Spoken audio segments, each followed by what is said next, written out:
Los pies, ¿verdad? Venga con esas dos disposiciones, sobre todo adorar a Dios independientemente de las circunstancias que usted esté pasando. Si son difíciles, confíe en Dios, abrace las promesas de Dios, escuche la palabra de Dios que quiere consolarle, reconozca que en muchas de esas circunstancias fue su pecado quien lo llevó a eso. Y si usted está limpio de todo pecado, confíe en que la justicia de Dios hará su parte y Dios le va a dar consuelo. Entonces, venir con la disposición de adorar a Dios independientemente de todas cosas, de cualquier circunstancia, venir con la disposición de leer la Escritura, de tener amor con los hermanos, de cantar con fe, con fuerza, así como cantaban las de José José, ¿se acuerda? Así más o menos, porque a veces qué pena, ¿no? Y a veces me da más pena de los que ya tienen tiempo y cantan como si Dios no estuviera presente en sus vidas. Ni siquiera como cuando los vemos gritándole a su mamá, a su papá, ¿verdad, muchachos? O a los grandes también, si así le gritaran a su mamá, a su papá, y que así cantaran, qué bendición sería, ¿no? O a las mamás gritándole a todos, ¿no? Nada más nos grabaran en nuestra casa muchas veces de cómo hablamos fuertemente y cuando se trata de cantarle a Dios, como que hasta nos avergüenza, hermanos. Voy a seguir insistiendo las veces que Dios me permite aquí. Vamos a ser cada vez más conscientes de lo que hacemos cuando venimos, cuando preparamos el sábado para venir. Este es un lugar de refugio, es un lugar de adoración para el Señor. Nosotros no somos el centro de lo que va a pasar esta mañana, es Él. Porque independientemente de cualquier cosa que estemos pasando, nos permite estar sentados. Y eso se merece la gloria y la honra, hermano. Se merece alabarle. ¿De verdad se lo merece? ¿O te lo mereces más tú? Que vienes a ver si sientes todavía algo en las alabanzas, si ves si la palabra te gusta, te es satisfecha a ti. Recuerden que hemos estado ya por años insistiendo en que eso no es la meta en este lugar. Somos cristocéntricos, teocéntricos, y el que se merece la gloria, la honra y la alabanza es el Señor. Así que con esta pequeña introducción motivadora, quiero que dispongan su corazón, por favor. Dispónganlo de verdad, entreguen sus oídos, su mente, su ser, unos minutos a Dios. ¿Le parece? Así que vamos a pedirle ayuda, vamos a poner este tiempo en manos de Dios. Padre, te damos muchas gracias. Gracias, Señor, por la enorme bendición de tenernos en tu iglesia, junto a tu iglesia, Señor, unidos como un solo cuerpo, siendo tú la cabeza para venir a adorarte, venir, Señor, a alabarte con todo nuestro ser. Venir, Padre, a poder oír tu voz, tu guía, tu dirección, tu reprensión, Padre Santo, entendiendo que es lo que más nos conviene, a recibir el consuelo que tal vez muchos necesitamos esta mañana. Así que preparamos nuestro ser, nuestros oídos, nuestra mente, Señor, entregada a oír tu voz, y preparamos nuestro corazón. Quitamos todo lo que estorbe, Señor, para que sea esa tierra buena donde la semilla de tu palabra germine y dé fruto al 100%. Te lo pedimos, Señor, en el nombre de Cristo Jesús. Amén. Así que acompáñenme, por favor, hermano. Estamos estudiando el libro de Esdras. Estamos en el capítulo 9, ¿verdad? Esdras, capítulo 9, versículos 1 al 4. Y hace 8 días, pues vimos que ahí estábamos viendo dos respuestas de Esdras ante el pecado de Israel. Dos respuestas de Esdras. ¿Qué hizo Esdras ante el pecado? Que llegando a Jerusalén, después de un largo viaje de 4 meses y después de 4 meses de ya haber llegado a Israel, se da cuenta que el pueblo está en pecado. Y entonces aquí encontramos dos maneras en estos 4 versículos en que responde Esdras al pecado, ante el pecado de Israel, y que a nosotros nos van a ayudar a ser sensibles al pecado. Esa es la meta. Y hace 8 días vimos el punto número 1, que es Esdras escucha la denuncia del pecado, y si tú cambias ahí la palabra Esdras por tu nombre, pues entonces le podrás poner Gaby, Rita, Dino, Sergio, Ascari. Tú escuchaste la denuncia de tu propio pecado. Y obviamente, hermanos, pues cuando es denunciado nuestro pecado, no sé si a ti te ha pasado de una manera legal, en donde te llega un comunicado, un escrito, y te dicen que es necesario que te presentes ante las autoridades. Si no lo has pasado, alguien cercano a ti te ha tocado ver que una denuncia no es algo grato. Te están señalando por alguna falta, por algo que presuntamente cometiste y no es grato. Entonces, pero aquí el denunciante es Dios mismo. Tal vez la ley se puede equivocar y en algunos casos vemos que las denuncias son falsas, ¿no es cierto? Pero aquí sabemos que la denuncia es recta de un ser perfecto que sabe que nosotros todavía tenemos pecado. ¿Escuchó bien esto? Todos tenemos pecado con el cual estamos trabajando, el cual estamos poniendo continuamente en las manos, en la palabra de Dios, para que Él trate conforme a su perfecta voluntad en nosotros. Entonces, muchas veces parecería ridículo, hermanos, el que nosotros nos resistamos, ¿verdad?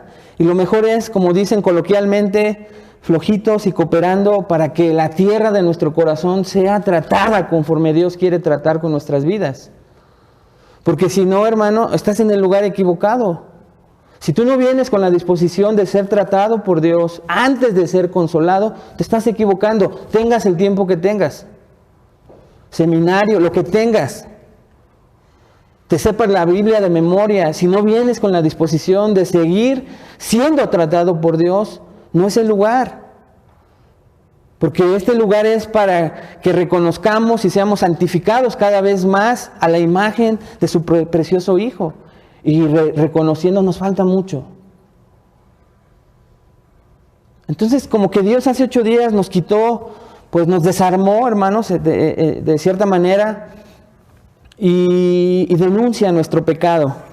Vimos que dice, acabadas estas cosas, versículo 1, si quieres ir ahí a Esdras 9, versículo 1, dice, acabadas estas cosas, y vimos que esa frase nos indica que no que inmediatamente de lo que dice el capítulo 8, luego pasaron estas cosas. Vimos que en la realidad pasan 4 meses y medio, en que Esdras junto con el segundo grupo llega a Jerusalén. Vimos que Esdras está predicando la palabra continuamente, que es un hombre docto en las Escrituras, que es un hombre que predica la palabra, y al ser predicada la palabra, ¿qué es lo que sale? Pecado. Nos desnuda la predicación de la palabra. Y eso estaba pasando con Esdras, y dice, acabadas estas cosas, los príncipes vinieron a mí. Dijimos que los príncipes eran las autoridades religiosas, ¿verdad? Algunos de ellos, y le dicen, el pueblo de Israel, y esto era, y los sacerdotes y levitas, no se han separado de los pueblos de las tierras de los cananeos, heteos, fereceos, jebuseos, amonitas, moabitas, egipcios y amorreos. Y escuchen lo que están haciendo el pueblo y los líderes religiosos, los sacerdotes y los levitas.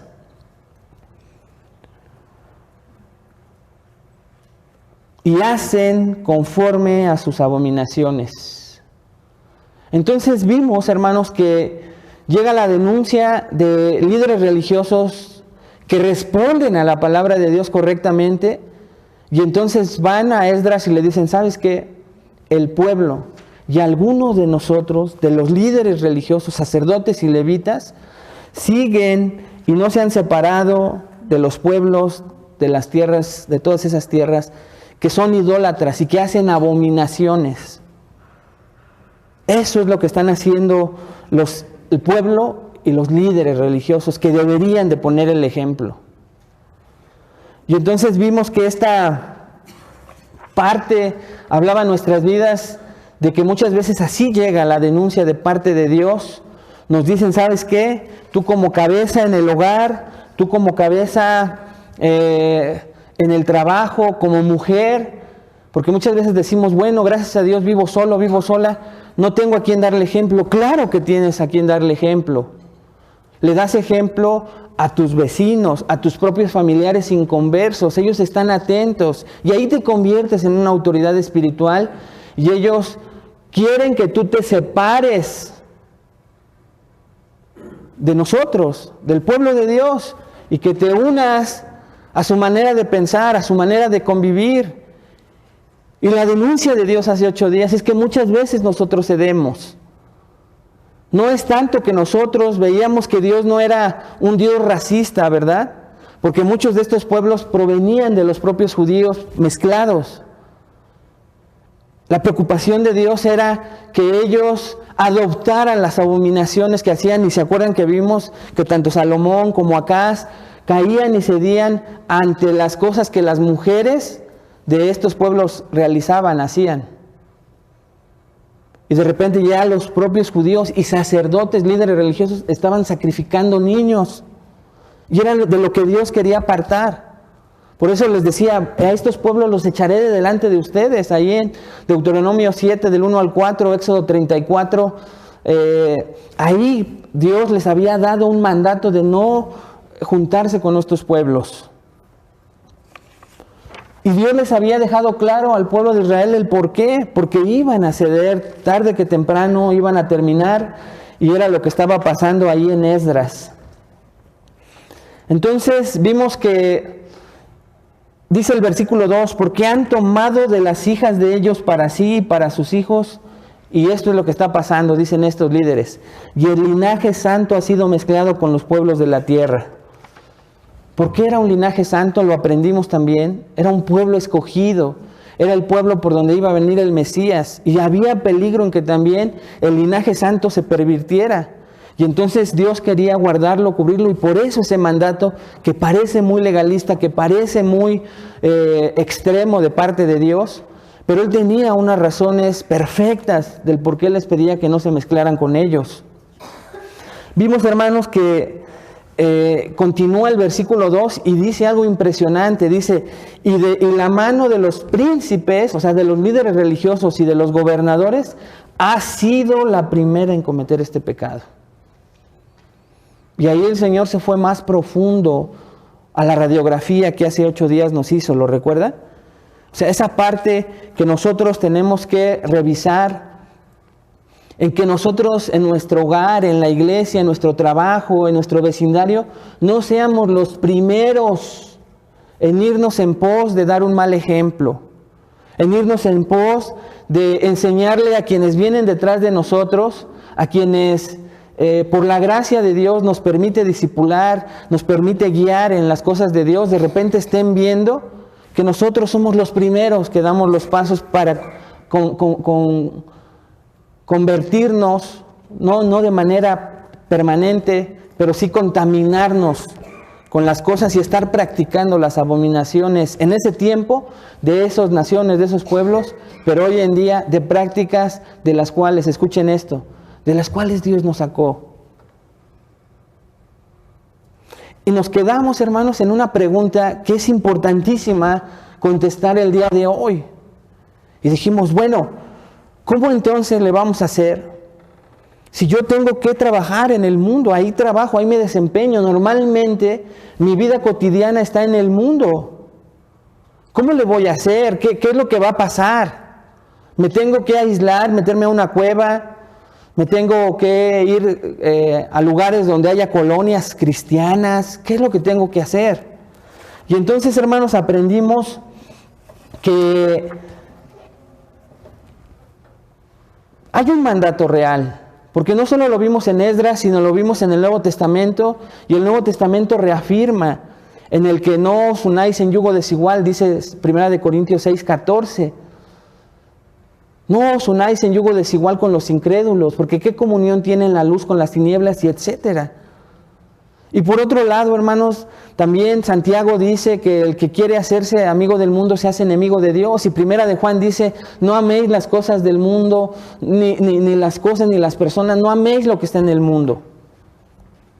Entonces, ¿qué hacemos? Si solo nos quedáramos en esos versículos, escuche esto, muy importante. Eso sería religión. Se convertiría en legalismo. Sería hasta cierto punto también ridículo el que le digamos a alguien, sepárate del mundo si diario está en el mundo. O bueno, entonces ya dijiste que me separe, y entiendo que en muchos casos, pues es necesario.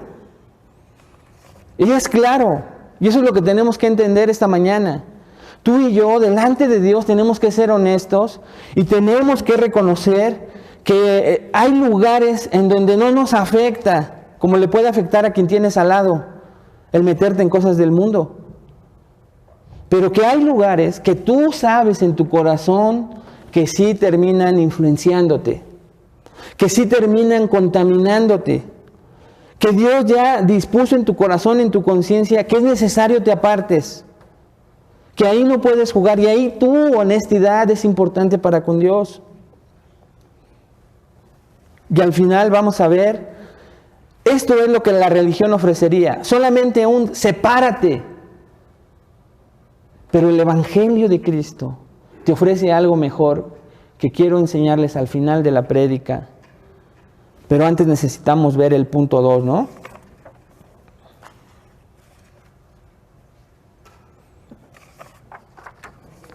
Entonces, hermanos, lo que aprendemos es algo importantísimo. Tengo que separarme de cosas que yo sé que termino siendo influenciado.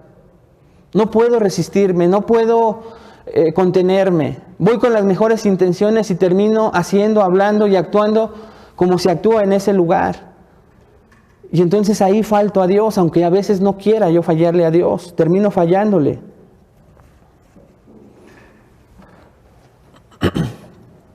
En otras palabras, hermanos, el Señor nos conoce perfectamente. Y Él nos muestra claramente que hay lugares que el problema no es el lugar, sino mi interior. El problema es mi interior. Hay cosas y lugares inevitables en donde, pues, tienes que estar. Las circunstancias te obligan a estarlo. Por ejemplo, el trabajo, porque si no, no comes, no sobrevives.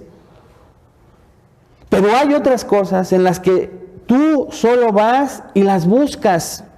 ¿Ya viste la diferencia? Repito, hay otras cosas en las que tú solo vas y las buscas. Tú conscientemente, hermano, sabes que están mal y quieres estar ahí.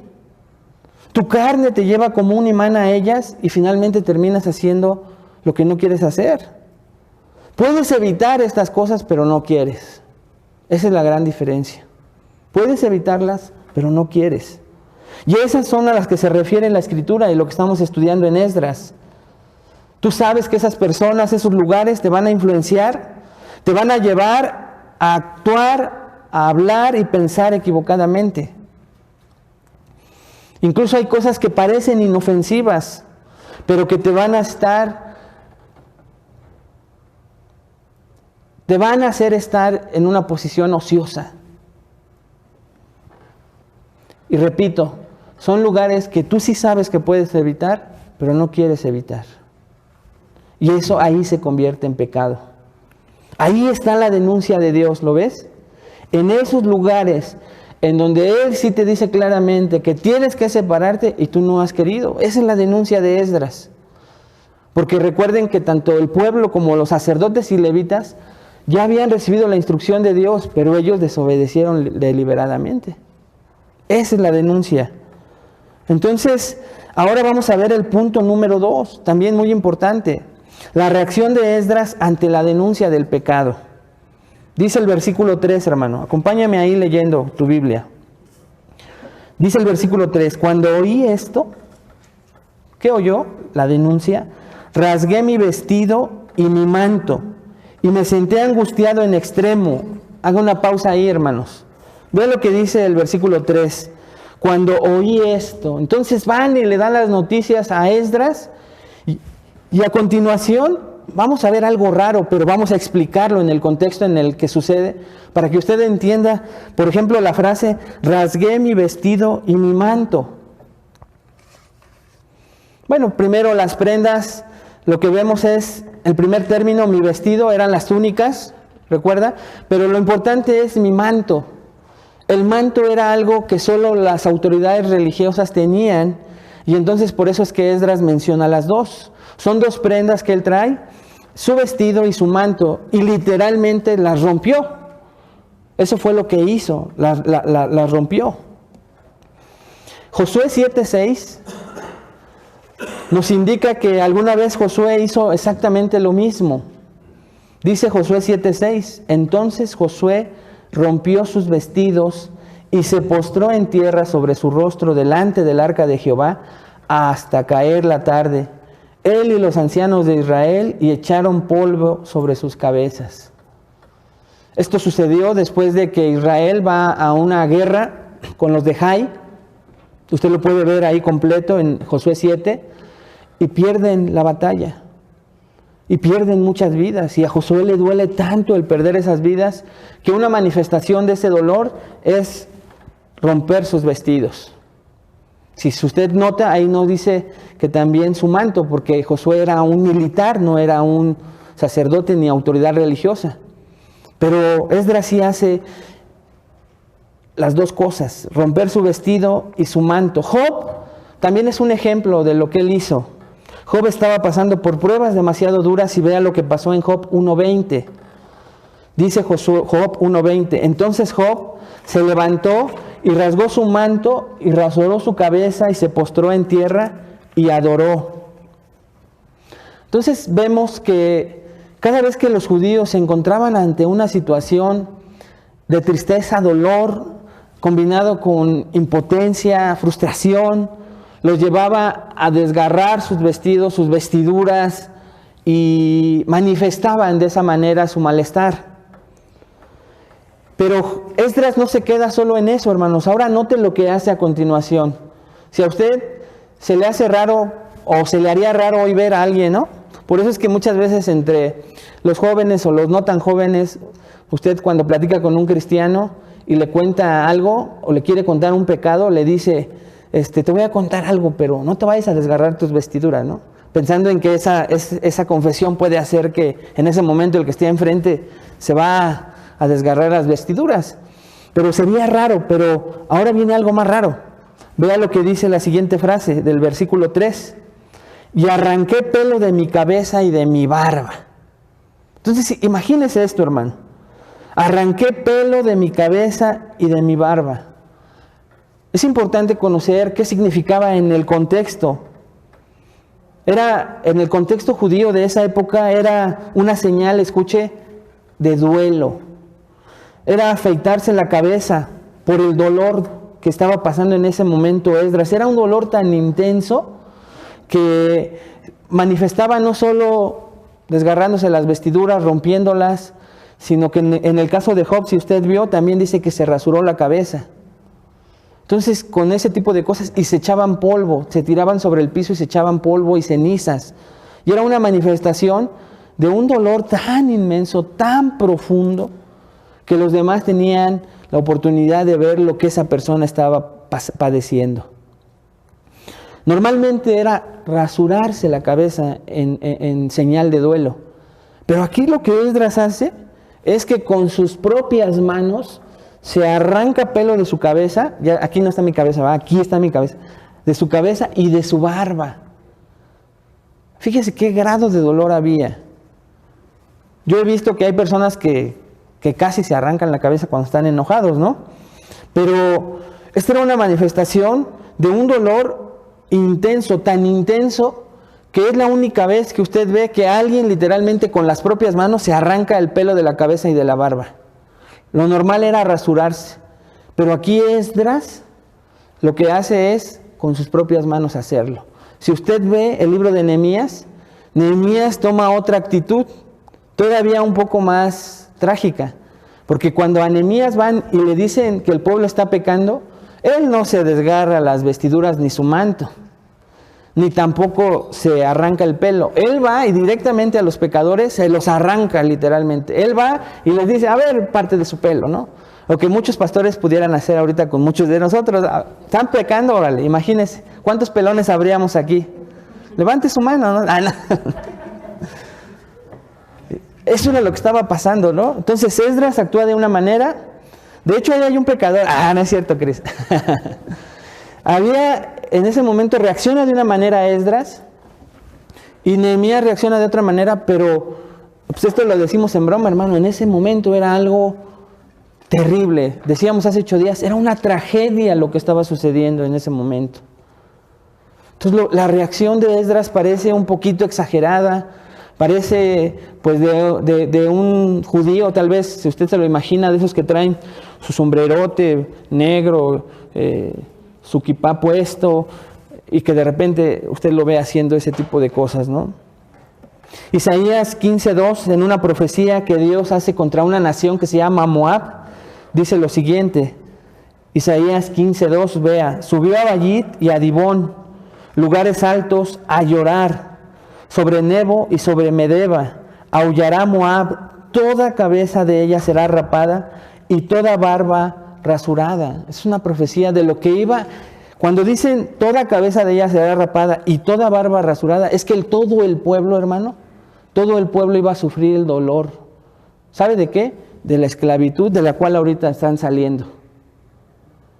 Pero en Isaías, profetizando la esclavitud de 70 años, Dios le pone en su corazón a Isaías escribir estas palabras: toda cabeza será rasurada, toda barba será rasurada, porque habrá un gran dolor cuando ustedes, por su negligencia, por idólatras, por rebeldes, Israel, van a tener que ser llevados esclavos por Babilonia, por Nabucodonosor. Entonces, esto está, parece algo raro, ¿no? Pero ¿cuál es la primera reacción de Esdras? Arrancarse la barba y el pelo. La siguiente frase dice, y me sentí angustiado en extremo. Esta frase también es importante. La frase me senté era sentarse en el suelo, no en una silla, era sentarse literalmente en el suelo, porque también era una señal de duelo, y eso usted lo puede ver después en su casa, en 2 de Samuel 12:16, 2 de Samuel 13:31, en Nehemías 1:4, Ezequiel 26:16. Pero vea lo que dice ahí, y me senté angustiado. La Biblia Dios habla hoy, dice completamente deprimido. Es interesante ver cómo se traduce en otras versiones la frase, y me sentí angustiado en extremo. Entonces, primera reacción de Esdras al escuchar el pecado de Israel, se rompe sus vestidos, se rompe el manto, se arranca la barba, se arranca el cabello de su cabeza e inmediatamente se sienta en el suelo. Imagínese usted la escena, ¿ok? Para que se vaya ya a lo que estaba pasando con Esdras. Y la frase me sentí angustiado, ya le digo, entonces la Biblia Dios habla hoy, dice completamente deprimido. Significa también estar atónito, consternado, horrorizado. Su uso es común en los profetas. Los profetas usaban mucho esta frase cuando estaban escribiendo sus profecías de todo lo que le iba a suceder, a pasar a Israel. Y por ejemplo vemos a Daniel en un momento difícil hacer esto. Cuando a Daniel le es notificado que ellos tienen que salir a rendirle culto varias veces al rey, y él no lo va a hacer. Pero cuando le llega esta parte, hermanos, Daniel se queda así, atónito, consternado, horrorizado, completamente deprimido. Y esto es lo que le está pasando aquí a Esdras. El pecado, escuchen esto, el pecado horroriza a Dios y debería horrorizar a su pueblo. Ocasiona muerte, destrucción. Los judíos, dice, tenían que haber sabido esto por su experiencia reciente del exilio. Y lo sabían, hermanos, pero ¿sabe qué? No hicieron nada. Pero el que sí hizo, el que nos da ejemplo de esto es Esdras. Vea el versículo 4. Y se me juntaron todos los que temían las palabras de Dios de Israel, a causa de la prevaricación de los del cautiverio. Mas yo estuve muy angustiado hasta la hora del sacrificio de la tarde. Y entonces dice, y se me juntaron. Entonces lo que este pasaje nos enseña es un pasaje lleno de esperanza. Porque Esdras, hermanos, no era el único. Y en la reacción que tiene de desgarrarse su vestido, su manto, arrancarse con sus propias manos el cabello, la barba, postrarse en el suelo y quedarse atónito. Dicen los comentaristas, quedarse como con una mirada en el vacío. Yo sé que usted entiende esta frase, porque algunas veces nos ha pasado esto, ¿no es cierto? Algunas veces estamos consternados, no sabemos qué pasa con nuestras vidas. Nos quedamos atónitos con lo que está pasando a nuestro alrededor. Pero Esdras no estaba solo. Y dice, y se me juntaron todos los que temían las palabras de Dios. Hubo un remanente pequeño, seguramente los que fueron a denunciar. Y esta frase, todos los que temían las palabras del Dios de Israel, escuche, es una metáfora del pueblo fiel de Israel. Eso lo podemos ver en Isaías 66:2. Vea lo que dice. Mi mano hizo todas estas cosas, y así todas estas cosas fueron, dice Jehová. Pero miraré a aquel que es pobre y humilde de espíritu y que tiembla a mi palabra. Vea lo que hace Dios. Cuando dice mi mano hizo todas estas cosas, es que su juicio está sobre su pueblo Israel. Está disciplinando, está castigando a su pueblo por la desobediencia. Pero dice, y así todas estas cosas fueron, dice Jehová. Pero hay un pero, dice ahí, pero miraré a aquel que es pobre y humilde de espíritu y que tiembla mi palabra. Hemos estado viendo que Dios dice en su palabra que está airado con el pecador todos los días. ¿Se acuerda que lo hemos visto? Dios está enojado con el pecador también. Habíamos aprendido, habíamos escuchado la frase, Dios aborrece el pecado pero ama al pecador. Pero vimos que esa frase cuando lo estudiamos hace unas semanas no la encontramos en la Biblia. Pero sí encontramos las dos frases. Si bien es cierto que al final Dios derrama su amor, lo ofrece y lo derrama a aquel que es pobre y humilde de espíritu y que tiembla ante su palabra. Pero a quien no tiembla ante su palabra y que no es humilde de espíritu y que de eso venimos usted y yo, tú y yo venimos de ahí, Dios estaba airado con nosotros. Dios está enojado con el pecador todos los días. Lo vimos en el Salmo 7, ¿se acuerda? Todos los días. Y vimos tanto en el Antiguo como en el Nuevo Testamento. Dios está enojado, pero Él jamás, hermanos, va a rechazar a un corazón contrito y humillado. Y quiero llegar a esto al final del mensaje, porque es la meta de lo que el Evangelio te ofrece a ti y a mí, no solo para salvarnos, sino ahora para santificarnos. Tal vez el Evangelio hoy va a salvar a muchos de los que están aquí sentados, de los que están viendo el video, pero a muchos de nosotros el Evangelio de Jesucristo nos va a santificar como Él quiere, para no quedarnos como simples religiosos. Y vamos a ver la diferencia entre la religión y el Evangelio de Cristo Jesús, que esta mañana quiere ser presentado a ti. Para nacer de nuevo, o escucha, para que seas santificado en el Evangelio de Cristo. ¿Quieres ser santificado si ya eres nuevo, una persona, una nueva criatura? ¿Eres un cristiano verdadero? ¿Quieres ser santificado por la palabra?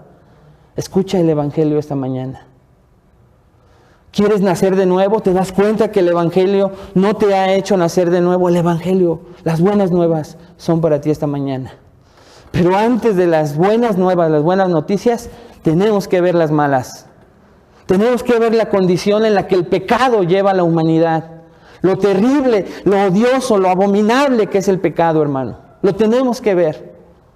Porque entonces las buenas noticias son buenas noticias. Jueces 7:3 también nos indica que Dios jamás va a rechazar a un corazón contrito y humillado. Dice Jueces 7:3, ahora pues, haz pregonar en oídos del pueblo diciendo, escucha, quien tema y se estremezca, madrugue y devuélvase desde el monte de Galaad, y se devolvieron de los del pueblo 22,000 y quedaron 10,000. Parece algo que no entendemos, pero lo que quiero enseñarle en este versículo es que hubo un pregonar, y ese pregonar era, quien tema y se estremezca, madrugue, o sea, inmediatamente, lo más pronto posible, antes de que salga el sol, devuélvase desde el monte Galaad, donde se estaban haciendo abominaciones, donde había pecado. Devuélvase de ahí. Y viene lo que pasó. Y se devolvieron de los del pueblo 22,000. O sea, 22,000 respondieron. Temblaron ante la voz de Dios. Reaccionaron correctamente ante la voz de Dios. Y se devolvieron. Pero tristemente, y se quedaron 10,000. O sea, 10,000 no quisieron regresar del monte Galad. Y eso es lo que cuando usted y yo predicamos el Evangelio, ¿no es cierto? Nosotros sembramos la palabra. Y vemos el contrario de esta historia, que la mayoría nos rechaza, la mayoría no nos cree. Pero siempre va a haber, escuche, un pequeño remanente, que cuando usted predica el Evangelio, esa persona va a temblar ante la voz de Dios. Y las buenas noticias le van a hacer algo de las cuales se quiera abrazar, porque entiende el perdón de Jesús. Pero antes de entender el perdón de Jesús, entiende su pecaminosidad. Entiende que ha ofendido a Dios, ha ofendido a quienes lo rodeaban y ha ofendido a su propia vida.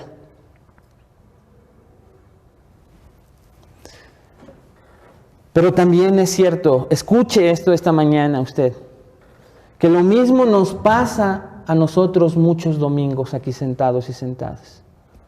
La voz de Dios que quiere santificarte, que quiere que maduras, que quiere que avances a la imagen de Cristo, y la mayoría también se va, teniendo una actitud fariseica, en donde Dios, yo tengo una relación personal con Él, yo leo diario, yo hago tal, y no vienen con la actitud del publicano. ¿Se acuerda de esa parábola? Dice que el publicano venía con la actitud y que ni aún levantaba su mirada y decía, sé propicio a mi pecador.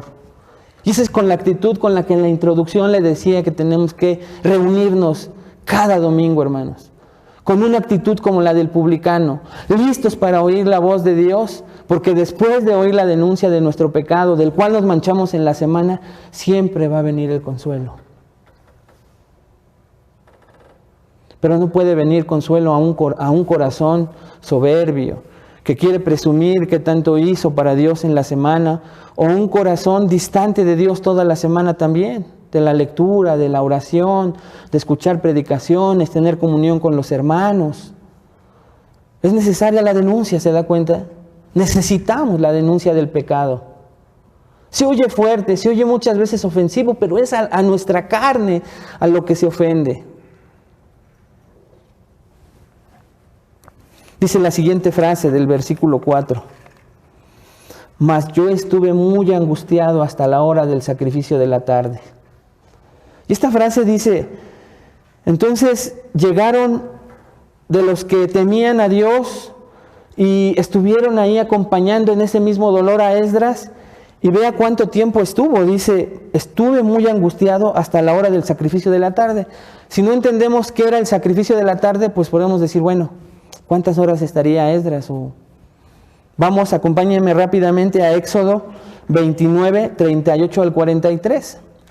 Y allí en Éxodo 29, Dios le está dando un mandato de cómo quiere los sacrificios a su pueblo Israel antes de que entre a la tierra prometida. Y vea lo que dice, esto es lo que ofrecerá sobre el altar. Y le empieza a dar una lista, 2 corderos de 1 año cada día continuamente.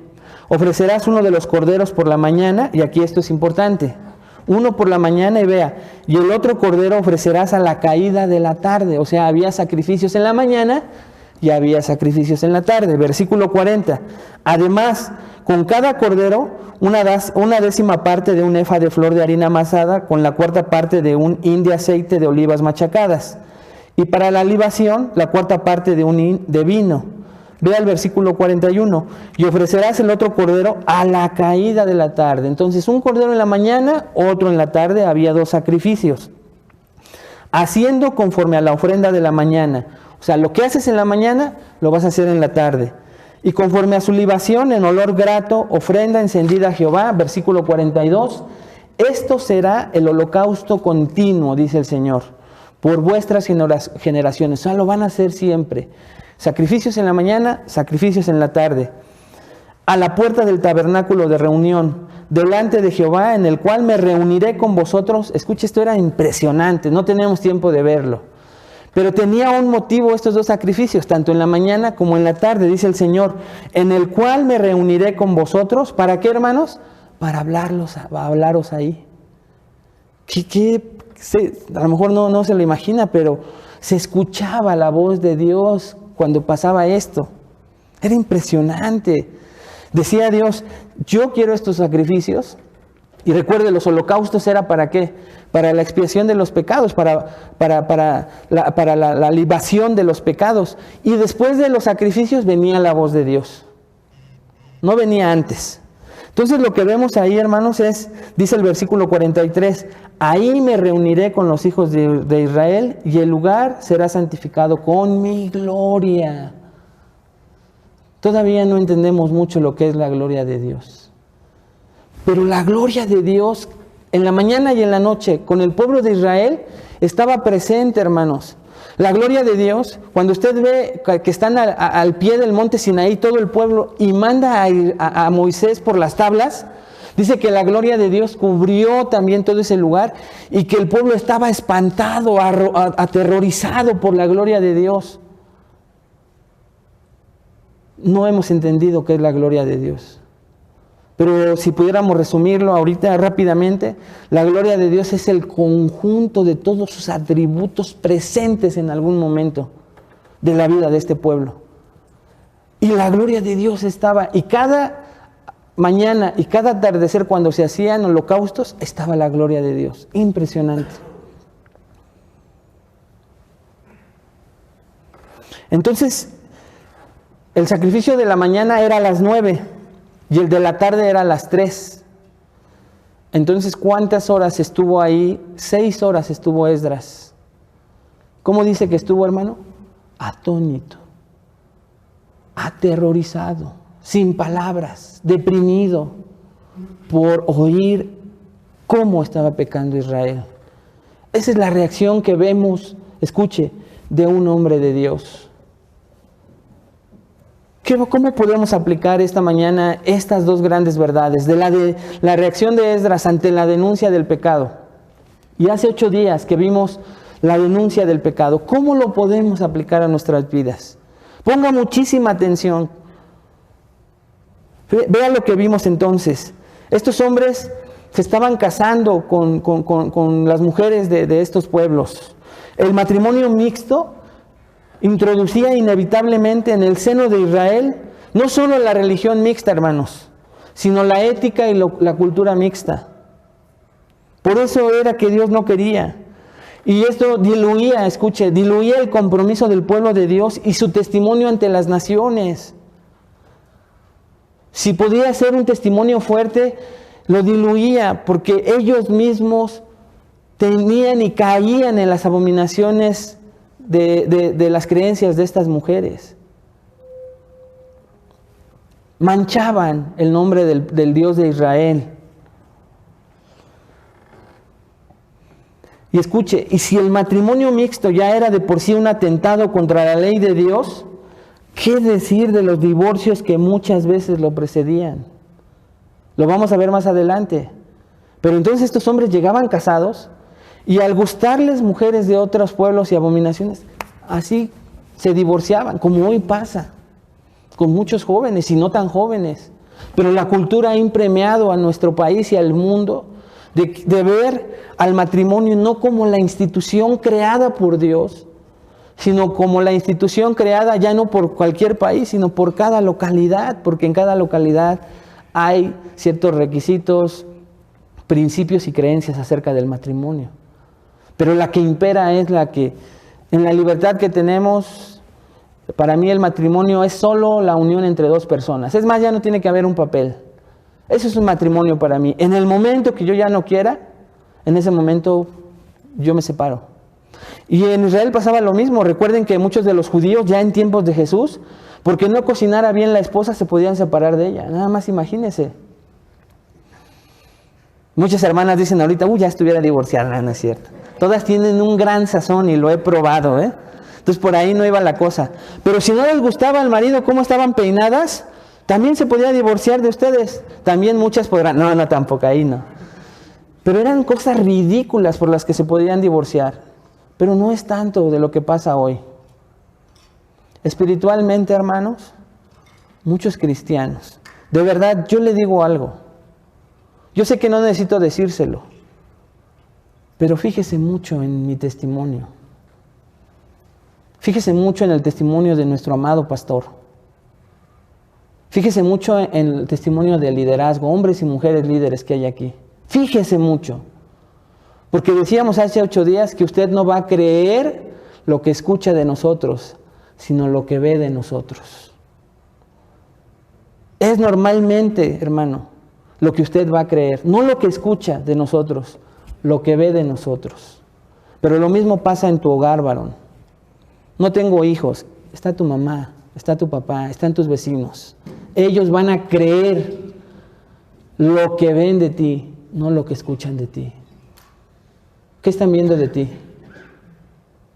Odio, rencor, prepotencia, que te crees superior. ¿Qué ven de ti? ¿Por qué eso están creyendo de ti? ¿Ya te das cuenta por qué pasa mucho tiempo y no traes a nadie? Y esto debería de pesarles más a los que dicen que tienen tiempo, seminario. No traes a nadie. ¿Dónde está tu teología? No traes a nadie. ¡Qué vergüenza! ¡Qué vergüenza me da! Yo sé que el que los trae es Dios, pero uno es el medio.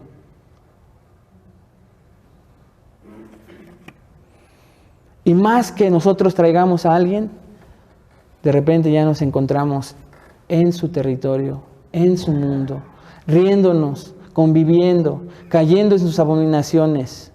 ¿No es cierto?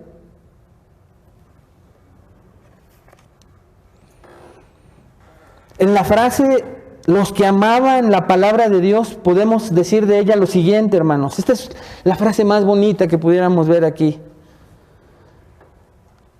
Esa de temblar ante las palabras de Dios, hermanos, y escuche esto. Aquí tenemos una diferencia fundamental entre el verdadero creyente y la persona meramente religiosa. En la frase que dice ahí, y se juntaban los que amaban la palabra de Dios, los que temblaban ante las palabras de Dios, que se juntaron con este gran ejemplo de líder que era Esdras. Ahí vemos la diferencia fundamental entre el verdadero creyente y la persona meramente religiosa. ¿De qué lado estás? ¿Qué ven los demás? ¿Qué ven los que te siguen? Tu esposa, tus hijos, tus trabajadores. ¿Ven a un hombre verdaderamente creyente o ven a un religioso? Que cuando se equivocan los demás, estamos señalando, estamos ahí, pero no los podemos arrastrar con nuestro ejemplo. Los demás ven que tiemblas ante la palabra de Dios, que quieres ser obediente a ella.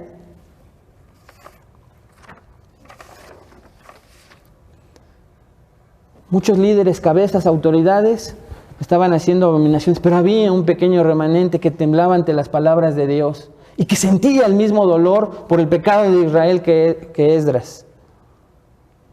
¿En dónde estás, hermano? ¿En dónde estás? El verdadero creyente tiene un altísimo respeto a las palabras de Dios. Para él son la expresión viva de la voluntad de su papá, de su padre. Amando a Dios, escuchen, ama también las palabras de Dios. Entonces, quien te diga que ama a Dios, pero tú no ves que ama su palabra, te está mintiendo. Porque el que teme a Dios tiembla también ante las demandas divinas registradas en las Escrituras. Y escucha, se siente angustiado cuando esta palabra es descuidada y desobedecida por otros, especialmente por él mismo. Y duele más cuando muchos profesan pertenecer al pueblo de Dios. A esos, dice la Escritura y esta frase, a esos estima el Señor.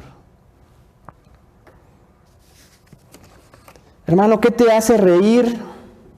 ¿Qué te hace llorar y qué te hace enojar? ¿Quieres conocer parte de tu personalidad? Durante la semana piensa en esto que te estoy diciendo.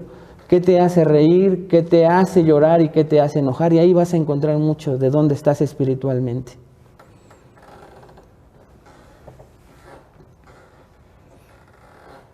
¿Qué te hace reír, estar a gusto, satisfecho? ¿Más el mundo que las cosas de Dios? Revísate. ¿Qué te hace enojar, hermano? ¿Las personas que no piensan como tú? ¿Las que no hacen lo que tú quieres?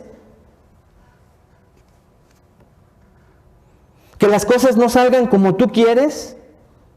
¿Eso te hace enojar? ¿O la injusticia? Tu propia injusticia, tus propios errores te hacen enojarte contigo mismo. ¿Qué te hace enojar más?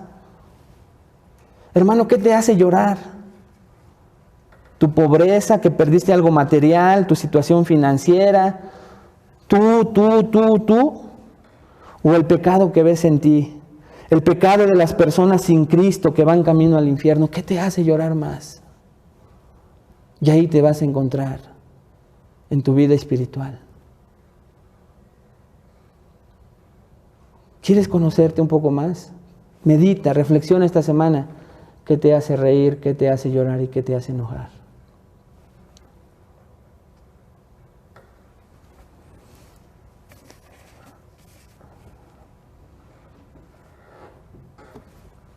Ahora bien, hermanos, para saber qué vamos a hacer en cuanto a la pregunta que sigue en el aire, ¿qué voy a hacer si estoy en el mundo? Escucha lo siguiente, hermano. Para saber qué hacemos, ¿nos separamos o permanecemos en el mundo? Y para ser sensibles como Esdras a su palabra, tenemos que ver qué significa religión y qué significa evangelio. Escucha, la religión te aparta de las tinieblas, te aparta del mundo. Escucha con mucha atención. Pero el evangelio no solamente te aparta, sino que te dice que seas luz en las tinieblas. ¿Ya te diste cuenta? Entonces, la religiosidad solo se quedaría en el mandato. No te juntes, no vayas, no estés en el mundo. Pero escucha lo que dice el evangelio. El evangelio dice lo contrario. El evangelio dice que seas luz en las tinieblas. Cuando Jesús ora por sus discípulos también les dice lo mismo. Le dice al Padre: yo no te ruego que los separes del mundo. Y les dice cómo quiere que estén en el mundo. Entonces, el mandato de Dios no es que nos aislemos y que vivamos en una cueva y que siempre estemos compartiendo con gente cristiana que piense, hable como nosotros. No, porque escucha, hermano, el problema no solamente está afuera porque es una realidad. El problema está en nuestro corazón.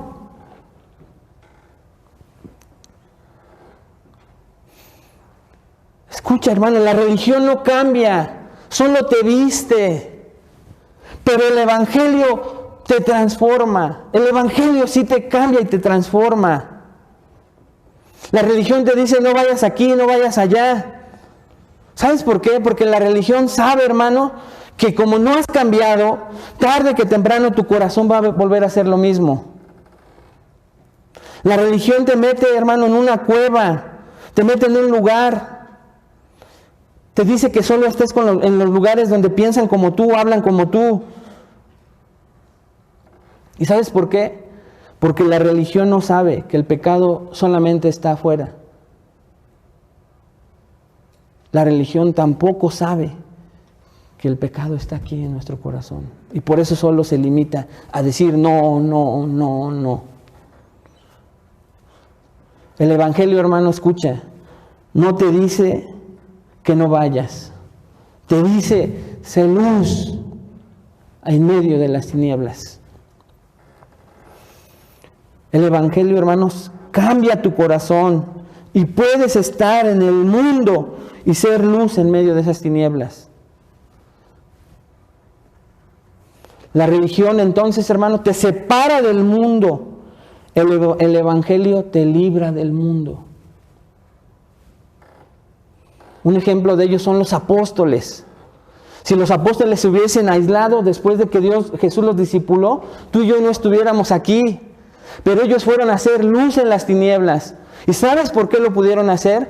Porque sabían y tenían convicción de quiénes eran en Cristo Jesús. Y es lo que venimos a hacer cada domingo aquí, a recordar nuestra personalidad, nuestra identidad en Cristo Jesús. A recordar que, hermano, la mayoría de las horas y los días, después de estar aquí un tiempo juntos, amándonos en un lugar diferente, donde hablamos y pensamos diferente, la mayoría del tiempo vamos a estar en las tinieblas. Y necesitamos saber quiénes somos en Cristo, recordar quiénes somos en Cristo, recargar la pila, cargar gasolina, para entonces ser luz en medio de las tinieblas. Y entonces no tengas tú que preocuparte, digo, en la medida de lo posible, por querer traer a personas. Ellas van a querer estar donde tú estás.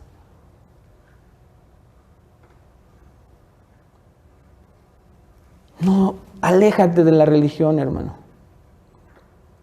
Reconoce esta mañana que el pecado sí efectivamente está allá afuera, pero también está en tu corazón. ¿Te acuerdas de las palabras de Santiago? ¿De dónde nacen las guerras? Acompáñame a Santiago 2, por favor. Santiago 2, y voy terminando. Santiago 2, versículo 1. Vamos rápidamente allá a Santiago. Dice Santiago 2.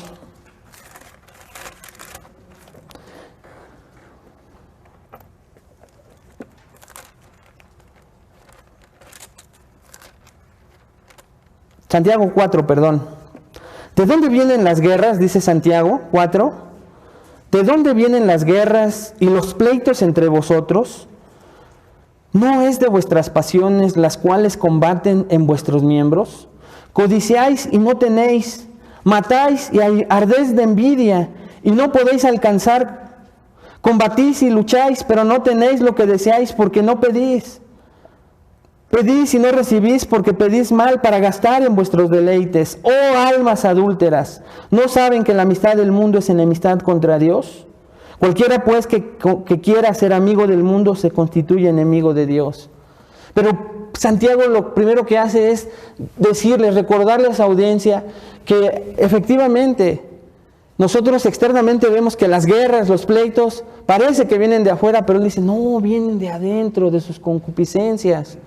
Y Jesús dice exactamente lo mismo, hermanos. Cuando los fariseos allá en Mateo 15 le están juzgando porque sus discípulos no se lavan las manos, ¿lo recuerdas? Y le dicen, ¿por qué no se lavan las manos estos cochinos? Bueno, así nos dice, digo yo, ¿por qué no se lavan las manos?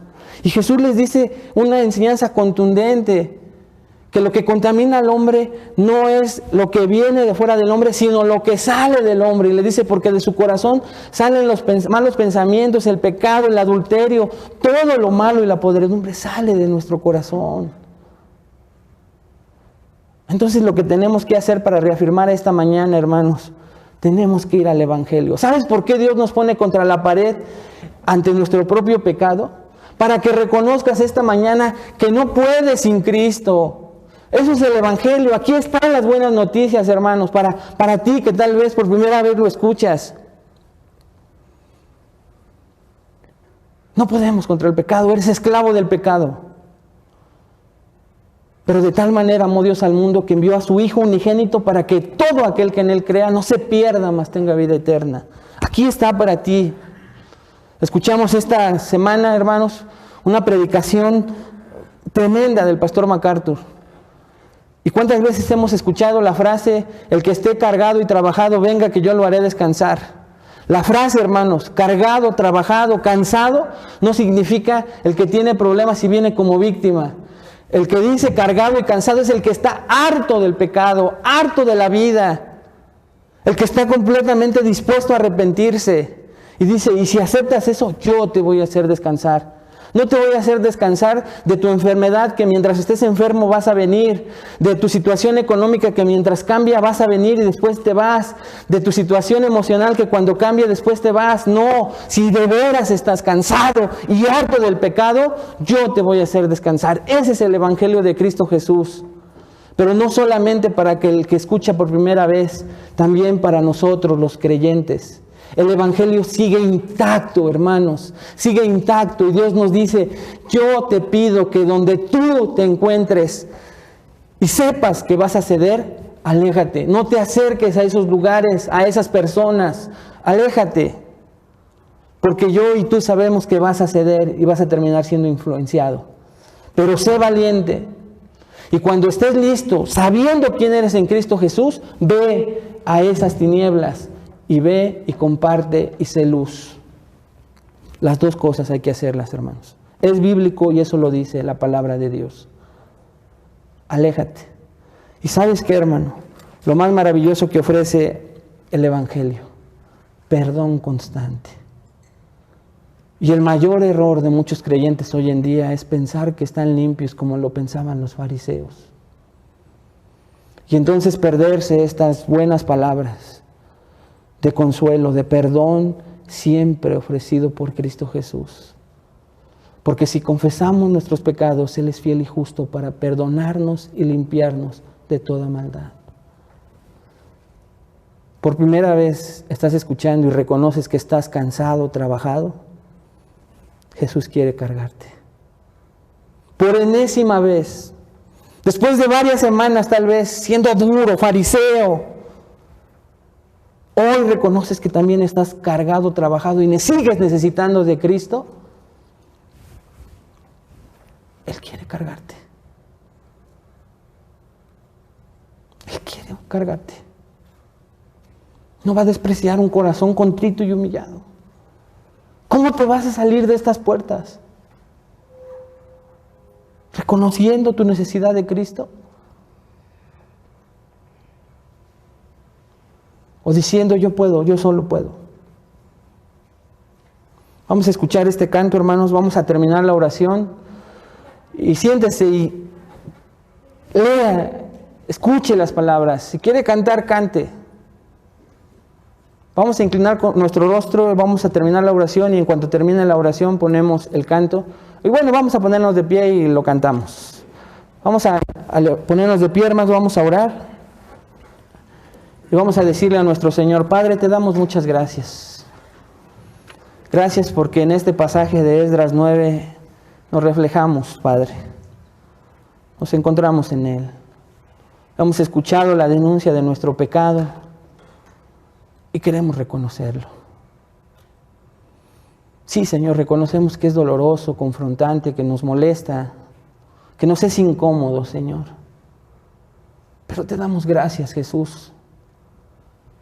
Gracias por mirarnos en el espejo de tu bendita, perfecta, pura palabra. Porque ahí nos damos cuenta de quiénes somos en realidad y cuánto nos hace falta, Señor, alcanzar la imagen de nuestro amado Jesús. Danos la gracia, Señor, de reaccionar ante el pecado como Esdras. Y si literalmente, Señor, no hacemos lo que Él exteriormente hacía para manifestar su dolor ante el pecado y desgarrarnos las vestiduras, Señor, y quitarnos el pelo y la barba, que por dentro estemos así, Señor. Que tu gracia se derrame en este momento, Señor, para poder reaccionar con tristeza, dolor ante nuestro propio pecado. Porque entonces, Señor, estamos listos para recibir de tu gracia. De la manera en que aceptemos en esta oración nuestro pecado, es mayor tu gracia, Señor. Porque eso dice tu palabra. Lo creemos y oramos, Señor, esto en el nombre de Cristo Jesús. Y cantamos lo siguiente en su nombre. Amén. Vamos a escuchar, hermanos. Léalo, cántelo con fuerza. Crea lo que dice esta letra.